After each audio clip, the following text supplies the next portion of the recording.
The city of Samarkand in Uzbekistan hosts the Global Dialogue for the Future of World's Wildlife, the 20th edition of Conference of the Parties to the Convention on International Trade in Endangered Species of Wild Fauna and Flora is taking place for the first time in Central Asia. Nearly 3,000 participants, including 860 government officials from 157 parties and 450 observers, have gathered with one shared goal: protecting wildlife and stopping illegal trade.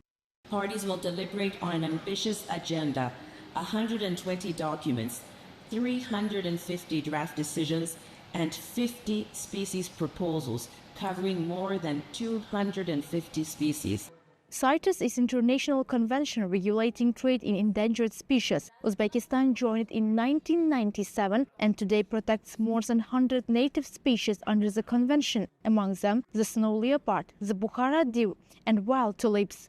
Подготовку к проведению этой конференции мы начали в прошлом году. Узбекистан в целях продвижения и обеспечения узнаваемости региона Центральной Азии на международной арене и обеспечения участия широкого круга ответственных представителей. Resources remain a critical challenge. Today, global biodiversity financing stands at more than 123 billion euros a year, and this amount of money is far short of the 712 billion euros needed to meet the coming Montreal Biodiversity Framework targets. At the high-level dialogue, countries shared innovative financing tools and regional experiences to close this gap. We are looking at the various financing mechanisms together with the government to support the access to global environmental facilities and other the funding partners to look at the opportunities for bringing this issue and the initiatives at the regional level for 5 Central Asian countries. Central Asian countries signed the Samarkand Declaration and the Regional Cooperation Action Plan for 2026 to 2032.